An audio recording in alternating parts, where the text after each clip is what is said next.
taken. But common person asks that where are these drugs coming from? Basically, they're not coming from the sky. They're coming from someplace. Yes. Are some efforts being made to monitor from where they're coming so that the basic source is, kind of tapped? Yes. What is being done regarding that? Yeah, that's a really important piece. So the drugs that we're seeing are being made from chemicals that are being shipped here from either China or Mexico to British Columbia, and often being mixed here in the province. For the first time home buyers, it's becoming just a dream to ever own a home. So is the government doing something to support them? Yeah. We live in the first world, that's what we claim. But as far as medical health services are concerned, it's unimaginable to even think that a person has to wait for 10 to 12 hours. Well, that's not just in British Columbia, it's all over Canada. But are you concerned about what is happening over here and what measures are being taken by your government to support the people when it comes to medical health services? And by doing this, we've added more than 6,000 nurses in the last year, which is amazing. 700 new family doctors, and we're recruiting doctors internationally, specifically right now in the UK. Okay. And we've opened additional training spaces at UBC for medical students and residents. And so we're making progress. 300,000 more people have family doctors, which means that these are people less likely to go to an emergency room. By opening long-term care beds, we're moving people out of hospital so that there's space for people so they're not sitting in the emergency room waiting to go upstairs. The students who are studying in Canada itself and they're not getting the jobs.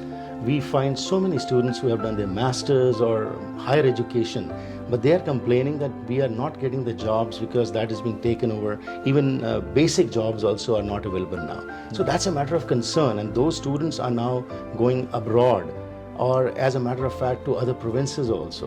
So Premier Ebi, what do you feel, what needs to be done so that we can keep those students here only who can become an asset for the province rather than getting all the education over here and then going somewhere else?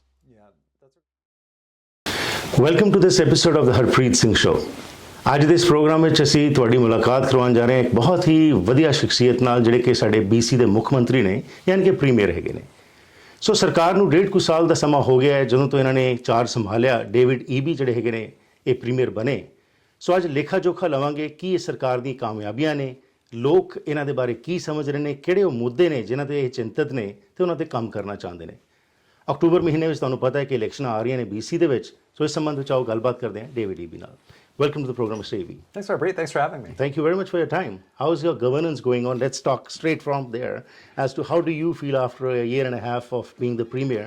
Where do we stand? Well, there are some big challenges facing the province and the world right now, and British Columbians are really feeling it. It's a really momentous time to be premier. It's a great honor, obviously, and there are also some big challenges that we have to overcome together.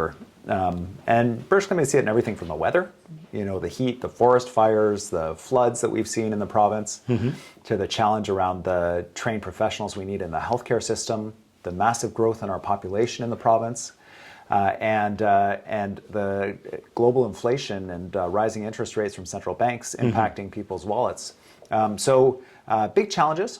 I think we're making progress on some of the key issues around housing and healthcare, supporting people where we can with cost of living, but a lot more work to do. It feels like this is quite a significant time, and people are really looking for governments that are going to support them in these challenges. Well, absolutely, you very rightly said.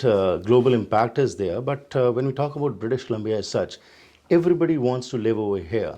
But of late, what we are finding, and some surveys also that are coming, the cost of living has gone so high, the housing crisis, the medical health crisis, all these things are forcing the people to go away from British Columbia.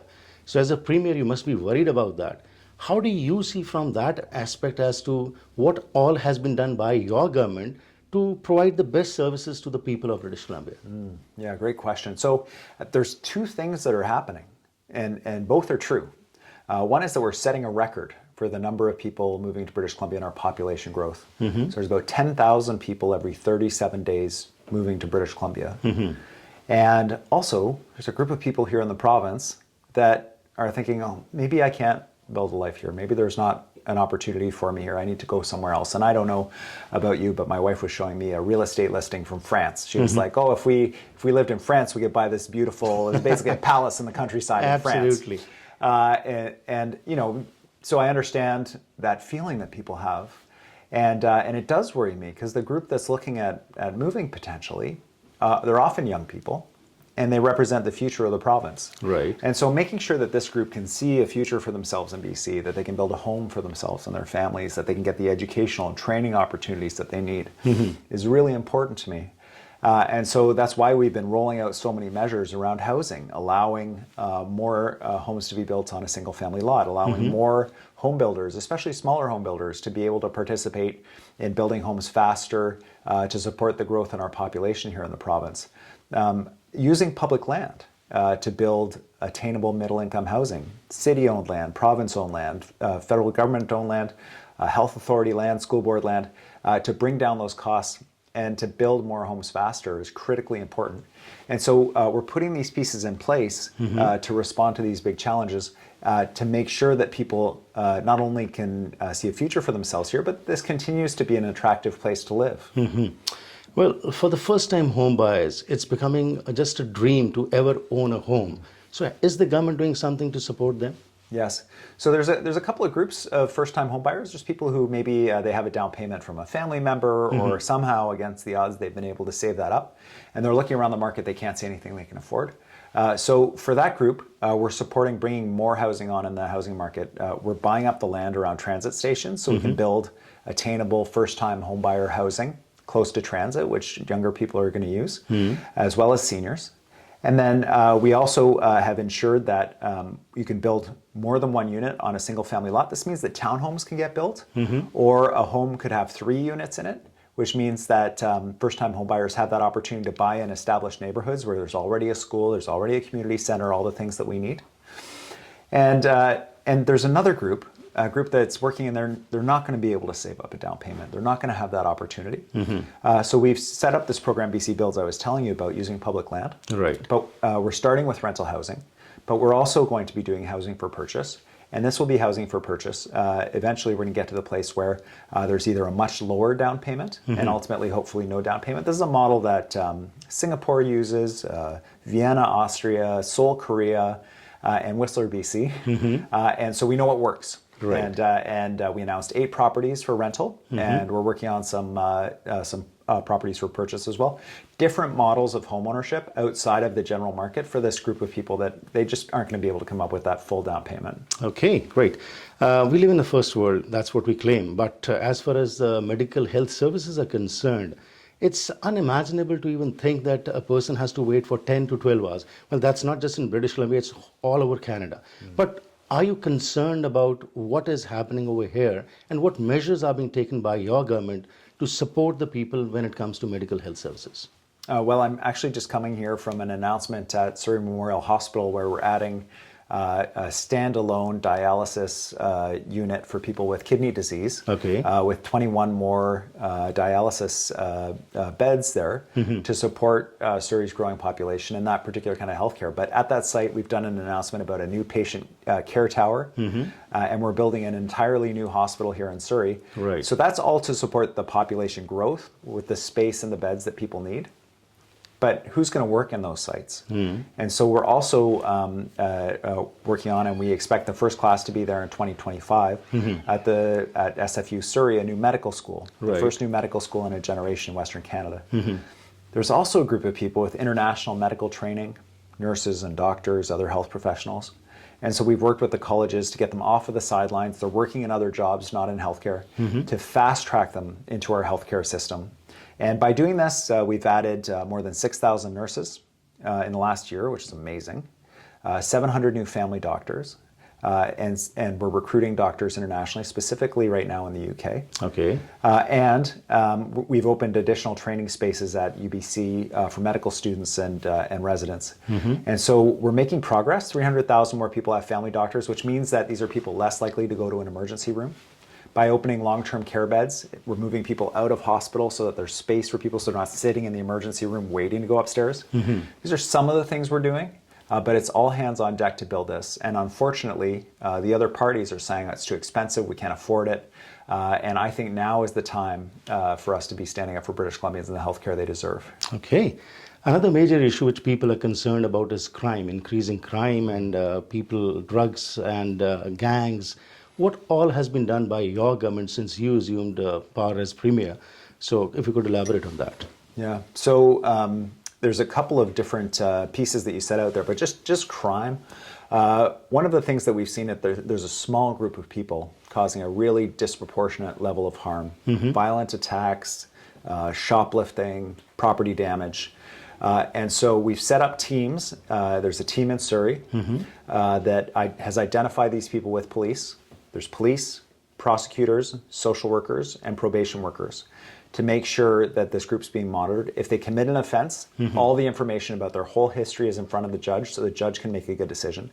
If they finish a sentence, they're released back to the community. They're monitored closely. So if they breach their conditions, they go right back to jail.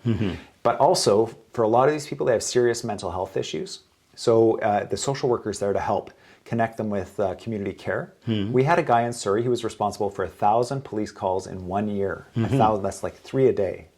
And when we connected him with a social worker in the last 6 months, he's had no calls to police because we're dealing with his mental health problem. Okay. And so that's one piece. Around the gangs and the violence from the gangs, we have a new integrated gang homicide team, which takes pressure off the regular police force to focus on gangs and violent attacks involving gangs.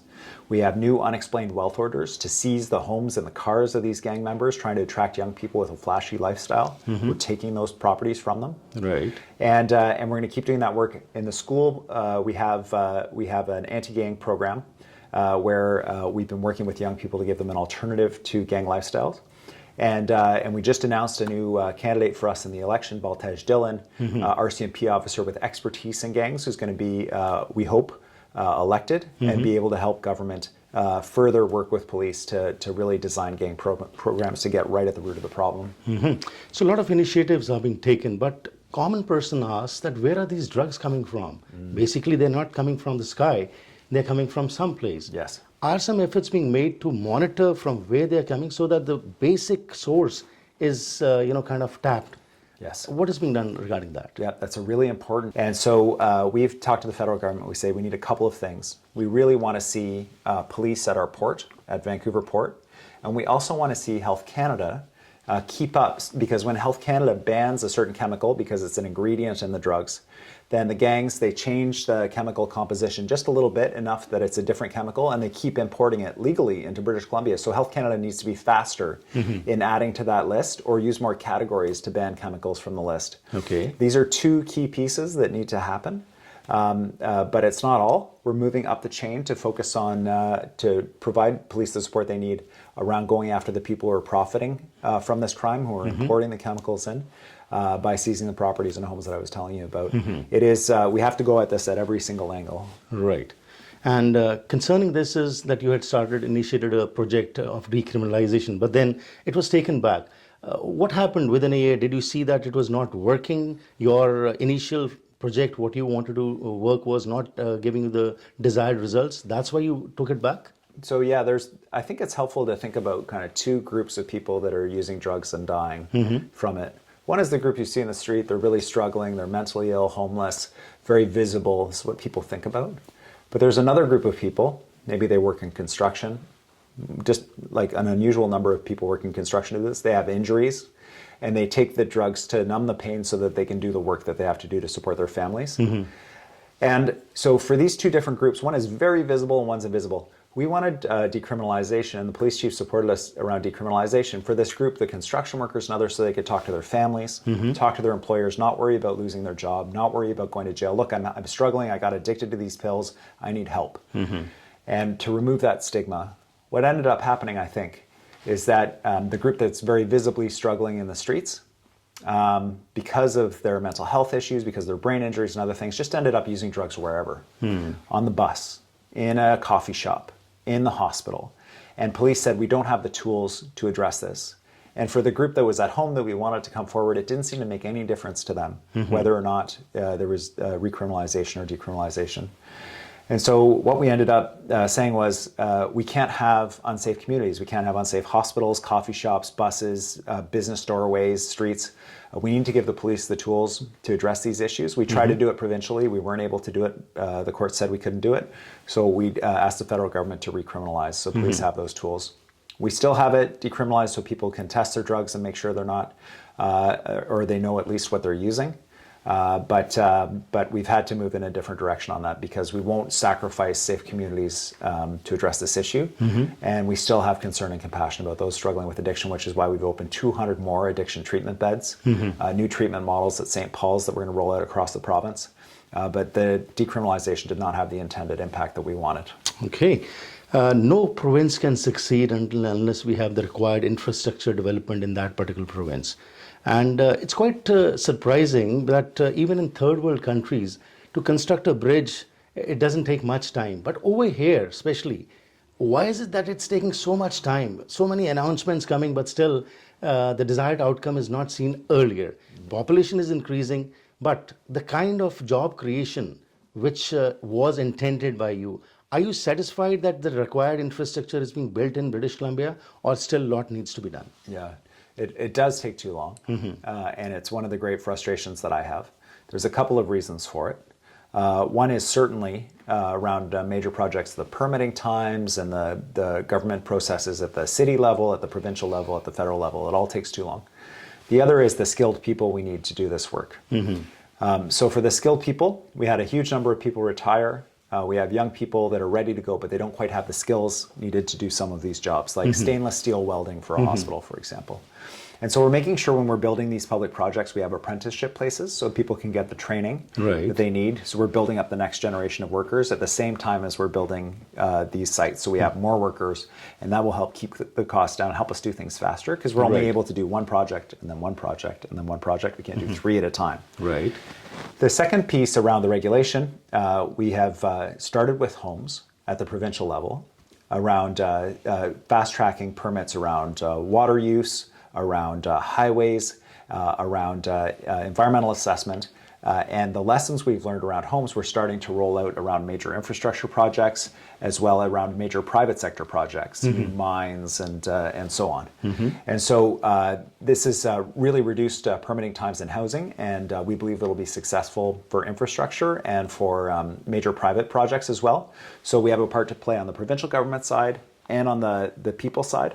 And then the last piece is, on the people side, we have a lot of people here that have skills that aren't able to use those skills. Because they say, oh, you don't have Canadian experience. So we just introduced new laws to make it illegal to require Canadian experience in the province, to only require one English test, where English is required for professional training, and to have a clear path for people to be able to work in our province, because we have lots of people coming here with experience from around the world. They need to be able to use that to help build our province. Well, that's very true. But what about the students who are studying in Canada itself and they're not getting the jobs? We find so many students who have done their masters or higher education, but they are complaining that we are not getting the jobs because that is being taken over. Even basic jobs also are not available now. So that's a matter of concern. And those students are now going abroad, or as a matter of fact, to other provinces also.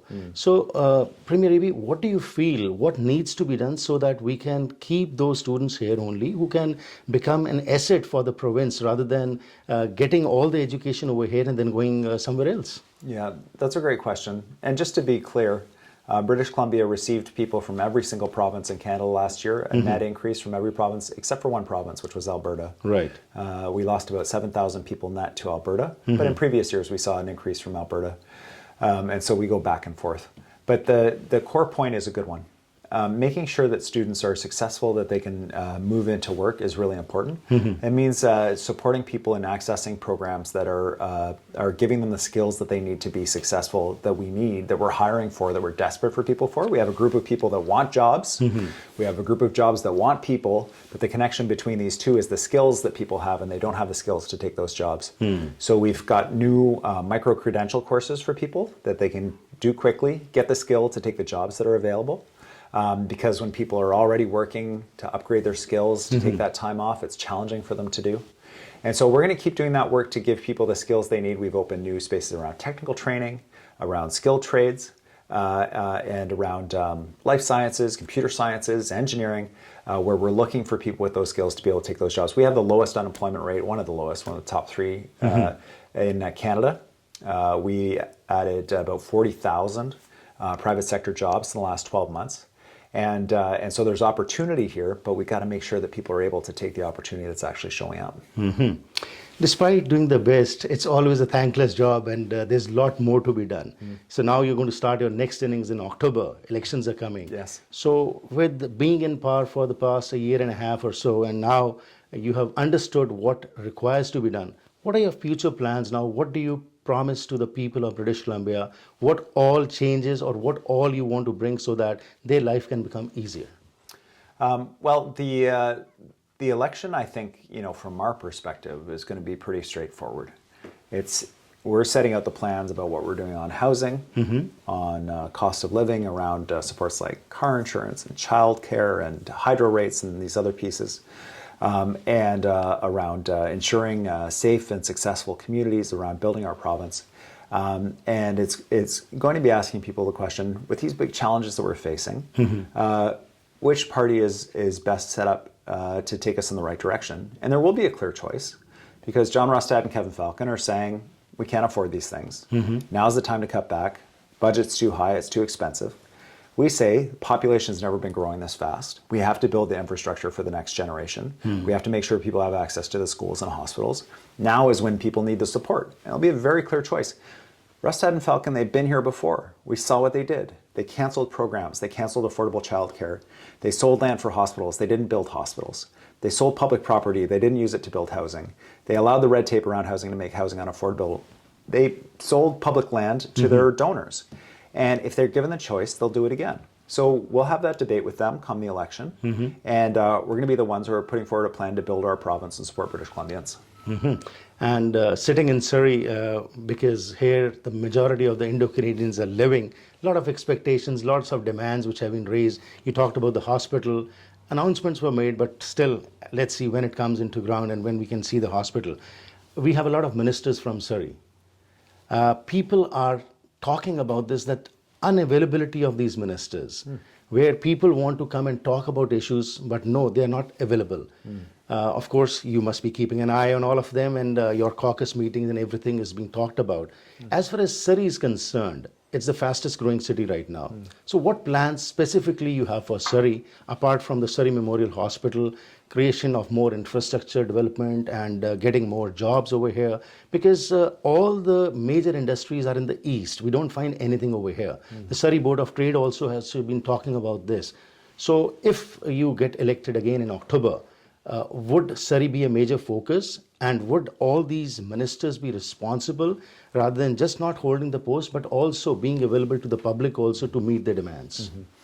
Well, I have been at many community events with our MLAs and our ministers, and they're always keen to talk to people. So I encourage people to reach out to their offices. But I do keep my ministers very busy, especially in Surrey. And the reason is this is the fastest growing city in British Columbia and possibly in all of Canada. And it is a city that has been overlooked in the past. And my commitment when I was sworn in was to ensure that Surrey is not overlooked anymore. We're building the Surrey-Langley SkyTrain. We're building the new hospital, and we're building the new patient care tower at Surrey Memorial Hospital. We're making sure that the new medical school is, guess where? It's located right here in Surrey. And Surrey Board of Trade is right to be ringing the bell and putting the pressure on around economic growth in our province. South of the Fraser is where all of the economic growth is going to be going forward. We can see the future, and it starts in Surrey. And it's such an exciting place to be, and our province will continue to prioritize Surrey with that infrastructure so it can grow in a positive way. 10,000 spaces for students. We got a lot more to do. The last government did one school expansion in their last 4 years. That's what they thought of Surrey, and we think of them differently. Wonderful, that's great. And before I let you go, one major issue which is nationally being talked about is the foreign interference report that has come. What are your views on that? Because you have written probably a letter to the Prime Minister also? Yes, Harpreet, I wrote to the Prime Minister because I'm so frustrated. CSIS has information about what's happening in British Columbia with the government of China, with the government of India, with the government of Iran, with the Russian government. We had a major attack on our government computers by a state-level actor. We have people with roots in those countries that say we're being harassed and there's influence and interference happening here. We need to know what's happening. And CSIS says that under their current laws, they can't share that information with the province of British Columbia. And so the federal government just passed a new law that allow CSIS to share the information. They need to bring that section into force because they're saying it's going to be a year before it's implemented because they have to do a registry and all this stuff. Just bring that one section into force so our government can get the briefing so that we can take action to protect British Columbians. It's so important. Wonderful. It was a pleasure talking to you. Thank you very much for sparing your time and being with us and addressing the concerns of the people. Thank you. Thanks for having me. Thank you. ਸੋ ਅੱਜ ਅਸੀਂ ਵੇਖਿਆ ਕਿ premier AB ਜਿਹੜੇ ਕਿ ਮੁੱਖ ਮੰਤਰੀ ਨੇ British Columbia ਦੇ, ਉਹਨਾਂ ਨੇ ਆ ਕੇ ਇੱਥੇ ਮਹੱਤਵਪੂਰਨ ਵਿਸ਼ੇ 'ਤੇ ਗੱਲਬਾਤ ਕੀਤੀ ਹੈ। ਘਰ ਦੇ ਸਟੂਡੀਓ ਦੇ ਵਿੱਚ ਆ ਕੇ ਉਹਨਾਂ ਨੇ ਗੱਲਬਾਤ ਕੀਤੀ, ਖਾਸ ਤੌਰ ਦੇ ਉੱਤੇ ਜਿਹੜੇ ਅਹਿਮ ਮੁੱਦੇ ਜਿਹੜੇ ਤੁਹਾਡੇ ਨਾਲ ਸੰਬੰਧਿਤ ਨੇ, ਜਿੱਥੇ ਅਸੀਂ ਸਿਹਤ ਸੇਵਾਵਾਂ ਦੀ ਗੱਲ ਕਰਦੇ ਹਾਂ ਉਹਦੇ ਬਾਰੇ ਅੱਜ ਹੀ ਇਹਨਾਂ ਨੇ ਅਨਾਊਂਸਮੈਂਟ ਕੀਤੀ ਹੈਗੀ ਹੈ। ਸਰੀ ਦੇ ਵਿੱਚ ਹੋਰ ਸਰਵਿਸਿਜ਼ ਜਿਹੜੀਆਂ ਨੇ ਲੋਕਾਂ ਨੂੰ ਦਿੱਤੀਆਂ ਜਾਣਗੀਆਂ। ਕ੍ਰਾਈਮ ਸੰਬੰਧਿਤ ਇਹ ਚਿੰਤਤ ਹੈਗੇ ਨੇ, ਇਸ਼ੂਜ਼ ਜਿਹੜੇ ਨੇ ਉਹਨਾਂ ਨੂੰ ਟੈਕਲ ਕਰਨਾ ਚਾਹੁੰਦੇ ਨੇ ਅਤੇ ਉਹਦੇ ਵਾਸਤੇ ਰਿਸੋਰਸਿਸ ਵੀ ਜਿਹੜੀਆਂ ਨੇ ਉਹ ਲਾਈਆਂ ਜਾ ਰਹੀਆਂ ਨੇ।